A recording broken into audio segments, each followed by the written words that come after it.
নমস্কার আমার প্রিয় বন্ধু-বান্ধবরা।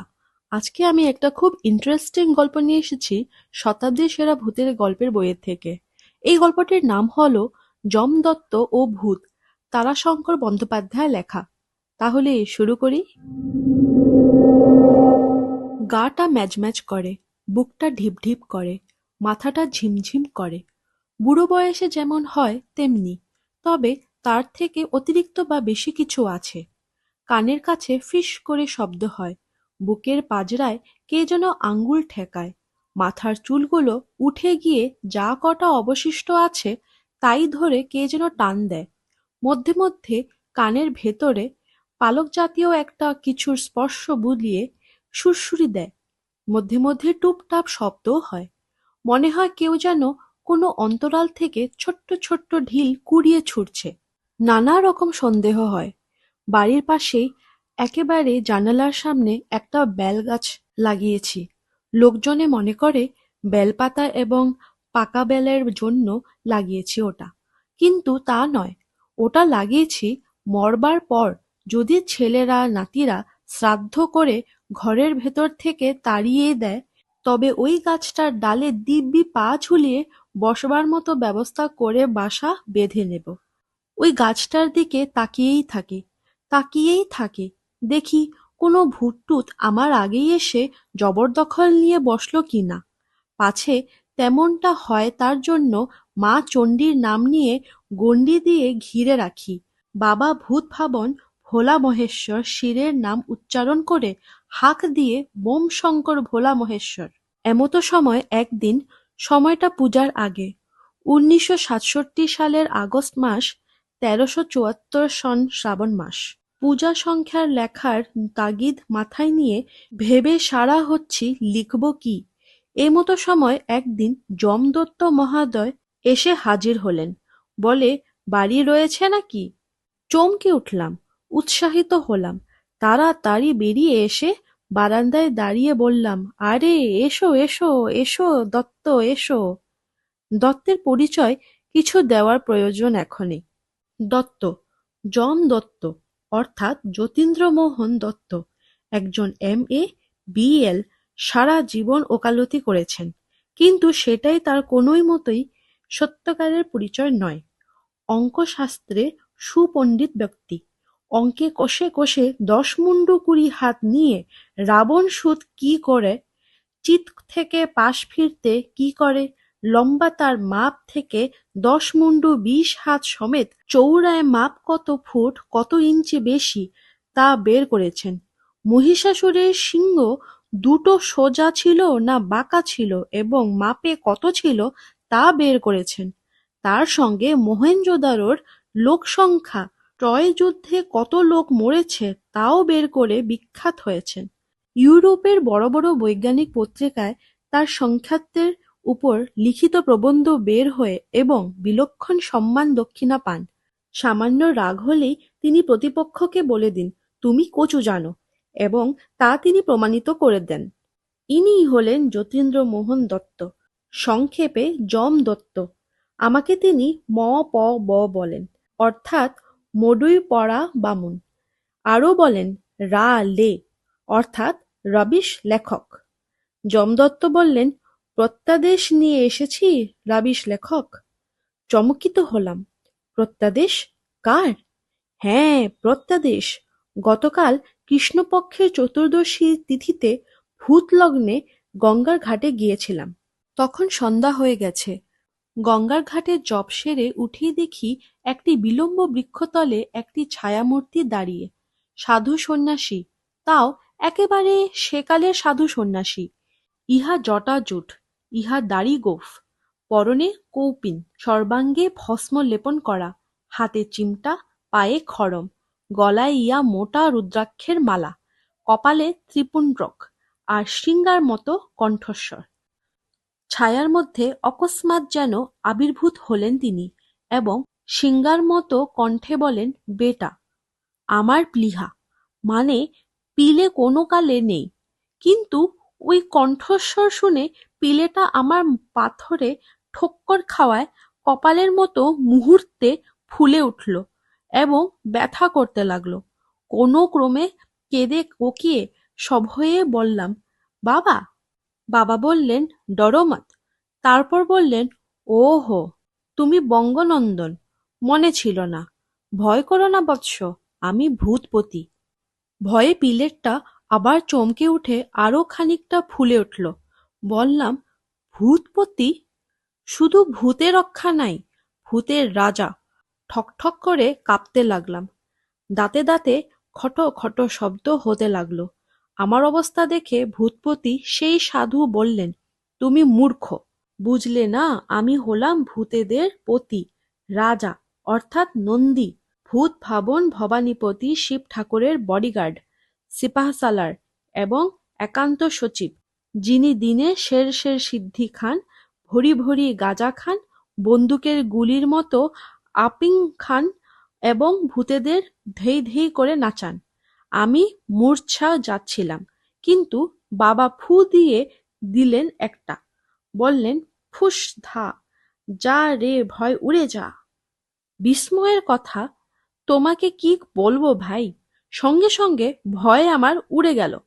তখন ভূতপতি নন্দী বললেন, দেখো, তোমার এক বন্ধু আছে কৃষ্ণবন বামবন, তুমি বলো ম প ব, তার কাছে আমার এক প্রত্যাদেশ নিয়ে যেতে হবে। আমি বললাম, প্রভু, সে কেলে বামুন, আপনার কোন কর্ম করবে?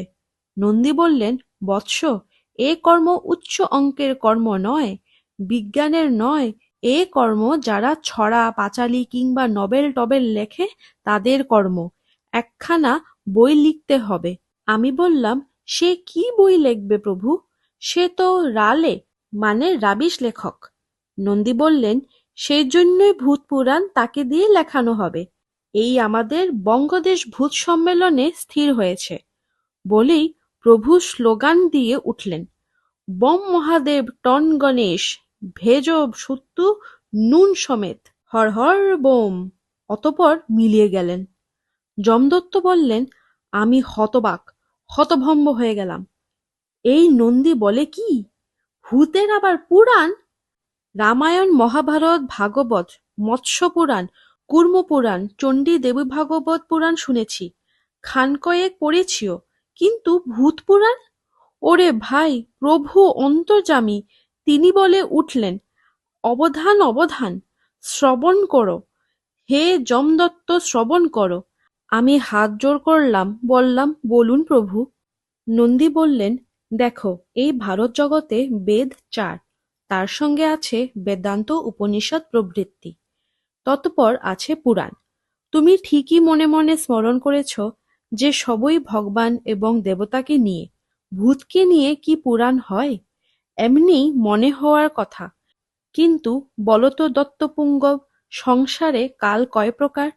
বললাম, ৩ প্রকার, ভূত, বর্তমান, ভবিষ্যৎ।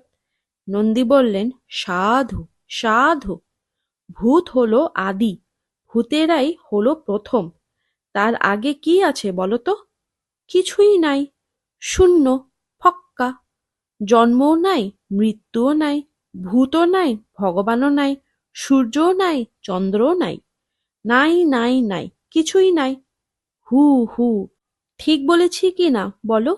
প্রথমেই কিছু না থেকে হলো কাল, কালের মধ্যে ভূতকাল হলো প্রথম, অর্থাৎ আদি, বুঝেছ? তারপর স্থান স্বর্গ, মর্ত্য, পাতাল। তখন এলেন তোমার তো ভগবান, ভগবানের ছানাপোনা দেবতা, উপদেবতা, প্রাণীকুল, মনুষ্যগণ, দৈত্যগণ, অসুরগণ ইত্যাদি। এই ভগবানের এবং দেবতার সঙ্গে দৈত্য অসুরদের যুদ্ধ হয়েছে অনেক, এবং নানা প্রকার কৌশলে এই ভগবান ও ভগবানের বাচ্চারা মনুষ্যকুলের মধ্যে ভেলকি দিয়েই নিজেদের মহিমা প্রচার করে। গ্যাট হয়ে স্বর্গলোকে বসে মানুষদের পুজো নিচ্ছে, ভোগ খাচ্ছে, আর যার যা খুশি করছে। ইন্দ্র নান গান শুনছে, বিষ্ণু সমুদ্রের উপর সাপের বিছানায় পেতে ঘুমোচ্ছে, শিব সিদ্ধি ভাং খেয়ে বোম বোম করে নাচছে। এদের কথা নিয়েই এরা মানুষদের দিয়ে পুরাণ লিখিয়েছে। তাই ৪ বেদ, ১৮ পুরাণের মধ্যে কোথাও ভূতেদের কথা নেই। থাকবার মধ্যে আছে যে ভূতেদের রাজা নন্দী শিবের পেয়াদা আর যমের সেপাই। বৎস, শাস্ত্রে বলে পুরাণ অষ্টাদশ অর্থাৎ ১৮, কিন্তু না, পুরাণ 18 নয়, পুরাণ 19। প্রথম পুরাণই হলো ভূত পুরাণ। সেই ভূত পুরাণ রচনা করবার জন্য তোমার বন্ধু ওই কৃষ্ণবর্ণ ব্রাহ্মণকেই আমরা পছন্দ করেছি। পুরাণ রচনায় ব্রাহ্মণদের হাত যশ আছে। বেমালুম মিথ্যে কথা সত্যি বলে চালাতে পারে, সুযোগ মতো দেবতাদের দোহাই দিতে পারে। অতঃপর যমদূত বললে, বুঝেছ না হে কৃষ্ণবর্ণ ব্রাহ্মণ, সেই কৌপিন পরিহিত ছাইভস্ম লেপিত অঙ্গ, সেই জটাজুটুধারী গঞ্জিকাগন্ধ নিষিক্ত অঙ্গ ভূতরাজ শিবের সিপাহাশালার নন্দী মহাশয়ের গায়ের গন্ধে বমি আসতে লাগলো। কিন্তু তা বলতে সাহস করলাম না। বললাম, হে মহাভাগ, আপনার এই মহাতেজ এবং এই ভীষণ নিঃশ্বাস আমি আর সহ্য করতে পারছি না। আপনি দয়া করে আসুন, আমি তাকে গিয়ে আপনার প্রত্যাদেশ জানিয়ে আসব। নন্দী বললেন, তোমার মঙ্গল হোক। আমি জিজ্ঞাসা করলাম, এখানে আমি অর্থাৎ লেখক, অফিম সেদিন কতটা খেয়েছিলেন? যমদূত বলল, তা ধরেছ ঠিক, সে বেশ একটু বেশিই হয়েছিল। একবারে যে অফিম খেয়েছি সেটা যেন মনেই ছিল না, তাই ফের একবার খেয়ে ঝোঁকটা একটু সরপড়া দুধের মতো ঘনই হয়েছিল। সেই আপিংয়ের ঝোঁকে বাড়ির থেকে বেরিয়ে এই বড় ড্রেনটার ধারে এসে ভেবেছিলাম ওটা গঙ্গা, আর এই নাম না জানা গাছটাকে মনে হয়েছিল বেল গাছ। আর কোথাকার কে সাধু এসে এই সব গাঁজা ছেড়ে গিয়েছে। যমদত্ত বলল, তা যাক, বুঝেছ, কথাগুলোর মধ্যে একটা সার কথা আছে। বললাম, সেটা কি? যমদূত বললে, সেটা হলো এই একটা প্রশ্ন, ভূত আগে না ভগবান আগে? বলতেই হবে ভূত আগে, কারণ ভূতের আগে আর কিছুই থাকতে পারে না, সে ভূতের বাবাও না। সুতরাং ভগবান দেবতা দৈত্য অসুর রাক্ষস মানুষ প্রভৃতির আগে স্বর্গ মর্ত্য রসাতলে শুধু ভূতেরাই ছিল। এই ভূতদের না হারিয়ে কোনো মতেই বর্তমান আসতে পারে না। বর্তমান নিয়ে এসেছে ভগবান। অতএব প্রশ্ন করলাম, কি অতএব?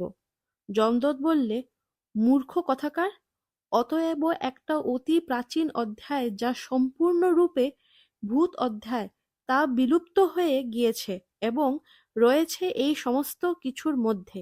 যমদত্ত বলেই গেল, সারা সকাল আমি ভেবেছি, খুব সায়েন্টিফিক মন নিয়ে ভেবেছি। ভেবে দেখে তবে আমি এখানে এসেছি। এখন আমার আপিংয়ের নেশা নেই, সুতরাং তোমাকে এখন আমি যা পরামর্শ দেব তা আল্ট্রা মডার্ন। জিজ্ঞাসা করলাম, সেটা কি রকম? যমদূত বললে, পুরোপুরি যাকে বলে গবেষণা, রিসার্চ কর্ম, তাই। দাঁড়াও, আর একবার স্মরণ করে নিই। তারপর বেশ কিছুক্ষণ ভেবে নিয়ে বাটি 2-3 চা, 1 বাটি কফি, খানচারেক গরম সিঙাড়া, তার সঙ্গে সকালের বরাদ্দ আপিংয়ের গুলিটা খেয়ে বললে, দেখো, এ এক যুগান্তরিক গবেষণার দরকার। বলতে গেলে ধর্ম এবং বিজ্ঞান, ইহকাল এবং পরকাল, জন্ম এবং জন্মান্তর, অদৃষ্টবাদ এবং নাস্তিক্যবাদ, স্পিরিচুয়ালিজম এবং কমিউনিজম, এক কথায় আলো অন্ধকার, দিন রাত্রি সমস্ত কিছুর দ্বন্দ্বের বা বিরোধের মীমাংসা হয়ে যাবে এই গবেষণায়। কিছুক্ষণ গম্ভীরভাবে নাকের ছিদ্রে গজানো লোম টানতে টানতে বললে, দেখো, বলতে বলতেই ফাচ্ছা শব্দে একটা হাঁচি, তারপর একটা, দুটো, তিনটে, অবশেষে নাক ঝেড়ে নিয়ে বললে, নাকের রোঁয়া টানলে চট করে হাঁচি হয়। এরপর বললে, দেখো, এই কর্মটা যদি তুমি করতে পারো হে, তাহলে পৃথিবীর সমস্ত সমস্যার সমাধান হয়ে যাবে। যত সব রাবিশ নভেল আর গল্প লিখে কেন পৃথিবীর জঞ্জাল বাড়াচ্ছ বলো তো? কাগজ কালি পরিশ্রম নষ্ট, পড়তে মানুষের সময় নষ্ট, পড়ে মানুষের মেজাজ নষ্ট। কষ্টের কথা নাই বললাম, ওর তো আর অবধি নাই। ওসব ছেড়ে দিয়ে এই গবেষণাটা করো। বয়স হয়েছে, পরকালের কাজ তো কিছু হলো না, তা এটা যদি করো তাহলে বাল্মীকির মরা মরা মরা মরা বলতে বলতে রাম রাম করা হয়ে যাবে। কথাটা মনে লাগলো, উৎকৃষ্ট একটা বিষয় বলে মনে হলো, এবং যমদত্তের কথা যে অক্ষরে অক্ষরে সত্য তাতে আর সন্দেহ রইল না। ভূততত্ত্ব বা ভূতবাদ ও তার সঙ্গে ভূতলোক, ভূত থাকলে মৃত্যুর মধ্যে জন্মান্তর, নাস্তিক্যবাদের মধ্যে অদৃষ্টবাদ, ইহকালের মধ্যে পরকাল, বিজ্ঞানের মধ্যে ধর্ম, এক কথায় নাথিংয়ের মধ্যে এভরিথিং। ভূত থেকে ভগবান, সব প্রমাণ হয়ে যাবে। জন্মান্তর নেবার আগে কর্মফল ভোগ, মানে স্বর্গ নরকে বাস আছে, তার সঙ্গে অদৃষ্ট আছে, কুষ্টি আছে, ওরই মধ্যে অদৃষ্ট না মানা আছে। তাহলেই হলো এই যে, কিন্তু রিসার্চ হবে বৈজ্ঞানিক পদ্ধতিতে। যমদত্ত বারবার ঘাড় নেড়ে শক্ত হয়ে বলল, একেবারে শক্ত মাটির উপর দাঁড়িয়ে সাদা চোখে যা দেখবে তাই, এর বাইরে কিচ্ছুটির স্থান নেই ওর মধ্যে। একেবারে স্ট্যাটিস্টিক্সের উপর দাঁড়াতে হবে, সোজাসুজি অঙ্কের মতো কাণ্ড। তা তো হবে, কিন্তু তার পথ কি? পথ দত্তই বাতলে দিলেন। ভেবেচিন্তে বললেন, দেখো, ভূতেরা অধিকাংশ ক্ষেত্রেই যা শুনি তাতে মানুষ ভালো নয়। শুনি মানুষ মরলে প্রেত হয়, প্রেতেরা ভূতলোকে এসে সেখানকার সিটিজেনশিপ নিয়ে বাস করে। তখন তারা মানুষদের রাজ্যে এসে ঘোরে ফেরে, গাছে কিংবা ঘরে বাসা গাড়ে। সুযোগ পেলে মানুষের সামনেও এসে দাঁড়ায়। দেখা যায় কারুর দাঁতগুলো মূলোর মতো, কানগুলো কুলোর মতো, রং পোড়া কাঠের মতো কালো, চোখ দুটা জ্বলজ্বলে আগুনের ভাটার মতো। মানুষের পিছু থেকে বা আশপাশ থেকে বলে, তোর ঘাড় ভেঙে রক্ত খাবো। কেউ বা ঘরের চালের সাঙ্গার উপর বসে গোদ হয়ে ফোলা পায়ের মতো পা-খানা নামিয়ে দেয় ঘুমন্ত মানুষের বুকের উপর, কিন্তু সহজে মারতে পারে না। মারতে গেলে ভগবানের স্যাংশন চাই।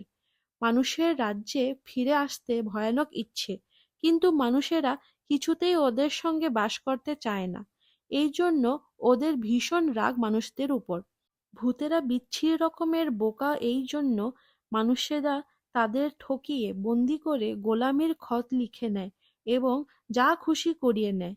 সেই এক নাপিতকে এক ভূত পথে একলা পেয়ে তার ঘাড় ভাঙবে বলে পথ আগলে দাঁড়িয়েছিল, কিন্তু ফিচেল নাপিত চট করে তার কামাবার সরঞ্জাম থেকে আয়না বের করে ভূতের সামনে ধরে বলেছিল, আগে আমার এই চাকর ভূতের সঙ্গে লড়াই কর, তারপর আরো ৯৮টা ভূত আছে তাদের সঙ্গে লড়াই কর, তবে আমার সঙ্গে হবে। ৯৯টা ভূত আমি বন্দি করেছি, আর একটা চাই, তাহলেই ১০০টা হবে। তখন এই ১০০টা ভূতকে আমি রামচন্দ্রের কাছে বলি দিয়ে রাজা বিক্রমাদিত্যর মতো ভূতসিদ্ধি হব। তখন আমি ভগবানকে তাড়িয়ে নিজে ভগবান হয়ে বসব। বোকা ভূতটা আয়নায় নিজের ছবি দেখে ভাবল, সত্যিই লোকটা ওই ভাঁড়ের মধ্যে ৯৯টা ভূত বন্দি করে রেখেছে। আর ভয়ে ভয়ে ভূতটা নাপিতের পায়ে লুটিয়ে পড়ে বলেছিল, দোহাই আপনার পরামানিক মশাই, দোহাই আপনার, বাপ দাদার, আমাকে ওই ঝোলার মধ্যে ভরবেন না, তাহলে দম বন্ধ হয়ে মারা যাব। আমি আপনার চাকর হয়ে থাকব, আপনি যা বলবেন আমি তাই করব। নাপিত বলেছিল, দেখিস, দিব্যি গাল, প্রতিজ্ঞা কর যে কখনো কথার খেলাপ করবি না। ভূত ৩ সত্যি করেছিল, করব না, করব না, করব না। কি করবি না? কথার খেলাপ। তাহলে ফের ৩ সত্যি কর যে আমি যা হুকুম করব তাই করব, তাই করব, তাই করব। নির্বোধ ভূতটা তাই করেছিল, বলেছিল করব, করব, করব। অতঃপর মানুষের প্যাঁচে পড়ে ভূতের প্রণান্ত। প্রাণটা গেল না শুধু, ভূতটা প্রাণী নয় বলে। নাপিত বলে, যা বেটা, আমার মাটির বাড়ির পাশে পর জায়গাটায় রাত্রির মধ্যে পাকা বাড়ি তুলে দে। ভূত লেগে গেল। ভিত খোঁড়া, ইট চুন সুরকি আনা, কাঠ কাটরা আনা, লোহা আনা, গাঁথনি গাঁথা, পলেস্টারের করা, কাজ তো কম নয়, কিন্তু যতই বেশি হোক করতেই হবে, নইলে নাপিতের সেই ঝোলাটা আছে। সেই ভূতটাকে মনে পড়ছে ঠিক তারই মতো। সুতরাং এক রাত্রে বাড়ি বানিয়ে ভোরবেলা নাপিতকে ডাকে, মনিব গো মনিব। কে রে? আমি হুজুর, আপনার চাকর ভূত। কি বলিস এই ভোরবেলা? বাড়ি শেষ হয়েছে মনিব, রাত শেষ হচ্ছে, আমি মিলিয়ে যাব, তুমি বাড়ি দেখে নাও। বাড়ি দেখে নাপিত খুব খুশি। খুশি হয়ে বললে, তাহলে এই দিনের বেলা চলে যা জঙ্গলের মধ্যে, সেখানে সবথেকে ভালো একটা সেগুন আর একটা মেহগনি গাছ কেটে চিড়ে তক্তা করে ফেল। তারপর সন্ধ্যাবেলার থেকে ফার্নিচার তৈরি করে বাড়ি সাজিয়ে দিবি। ভূত বললে, আমি খাবো কি? নাপিত বললে, বনে বাদুড় আছে, চামচিকে আছে, ফড়িং আছে, ধরে খাস। কি করতে ভূত? উপায় নেই, প্রতিজ্ঞাবদ্ধ, তিন সত্য করেছে। তার উপর নাপতের ঝোলাকে ভূতের বড় ভয়, তবু বড় রাগ হলো। হাজার হলেও সে ভূত, ভগবানদের চেয়েও পুরনো তাদের সভ্যতা, মানুষ তার এমনি নাজেহাল করবে? নাপিত কিন্তু মহাধূর্ত, সে ঠিক বুঝে নিল ভূতটা যখন হুকুম তালিম করতে ইতস্তত করছে তখন মতলব খারাপ। বেটা যদি তার উপর ঝাঁপ দিয়ে পড়ে তবেই তো হয়েছে, এক্ষুনি তালগোল পাকিয়ে মাংসের ডেলা বানিয়ে ফেলবে। সে গম্ভীরভাবে বলল, একটা কাঠের বাড়ি বানা, সেটাই তুই আগে বানা। 100টা কাঠের কয়েত ঘর লোহার শিক দিয়ে কাঠ দিয়ে বানাতে হবে। ভূতগুলোকে বন্দি করে রাখতে হবে, বুঝলি? বলে কষে এক ধমক দিল নাপিত। ভূত ভয় পেয়ে গেল নিদারুণ, এবং তৎক্ষণাৎ ছুটল ব্রহ্মদেশ সেগুন কাঠের জন্য, এবং রাতারাতি কর্ম হাসিল করে সকালে বললে, মনিব গো মনিব, কর্ম হাসিল, এবার আমি খালাস। খালাস? ওরে ভূত, তোকে তাহলে সর্বাগ্রে বন্দি করব বন্দিশালায়। বলবামাত্র ভূত ভয়ে দিল দৌড়, এবং এরই মধ্যে দুষ্ট বুদ্ধি গজালো মাথায় যে নাপিতকে সাজা দেবে। সঙ্গে সঙ্গে তার পেটের ভিতরে গোটানো লম্বা লেজটা বের করে নাপিতের গলায় জড়িয়ে দিল, মতলব টানতে টানতে নিয়ে যাবে, মেরে ফেলবে। নাপিত কিন্তু তার থেকে চালাক, তার খুরটা তার সঙ্গেই ছিল। সে খুরটা খুলে এক টানে কচ করে কেটে নিল ভূতের লেজটা। ভূতটা পালালো চিৎকার করতে করতে, এবং গিয়ে উঠল ওই অঞ্চলের ব্রহ্মদৈত্য ভূতের কাছে। বললে, দেখুন মানুষের হাতে আমার দুর্দশা দেখুন, এর প্রতিকার করুন, না হলে ভূতদের মান মর্যাদা গেল। ব্রহ্মদৈত্য ক্রোধে হয়ে 500 ভূত পাঠালেন, যাও গিয়ে নাপিতের ঘাড় ভেঙে দিয়ে এসো।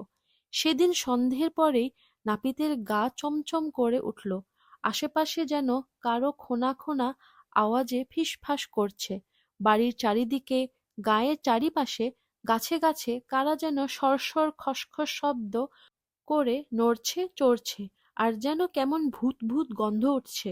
নাপিত পাজি দেখল, হুঁ, আজ অমাবস্যা, মঙ্গলবার, ভূত লগ্ন আছে আজ। সঙ্গে সঙ্গে সে তার খুরটা নিয়ে তার বাড়ির উঠানে যে লম্বা তালগাছ ছিল সেই গাছটায় উঠে বসল।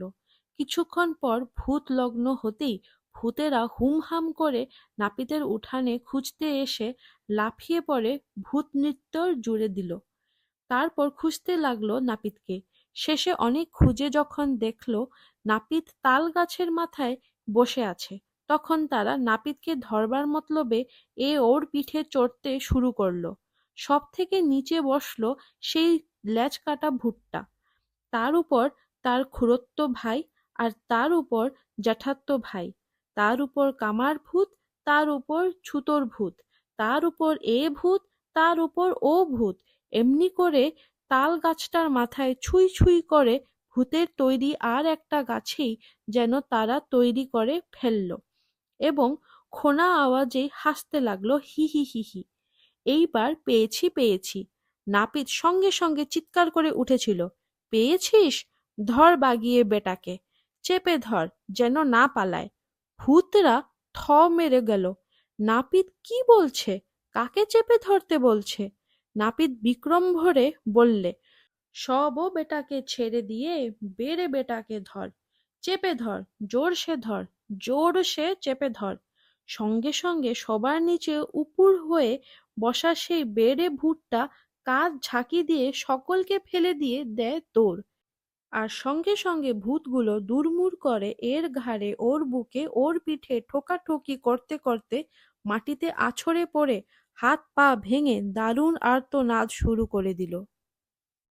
এই নিয়ে যম দত্ত ও ভূতের কাহিনী শেষ হলো। যদি আপনার এই গল্পটি ভালো লেগে থাকে তাহলে এই ভিডিওটাকে লাইক করুন আর নিজের বন্ধু বান্ধবদের সাথে শেয়ার করুন। এমন আরো ভূতের গল্প শোনার জন্য আমার চ্যানেলকে সাবস্ক্রাইব করুন। আমি আবার ফিরে আসবো আরো একটি ভূতের গল্প নিয়ে। নমস্কার।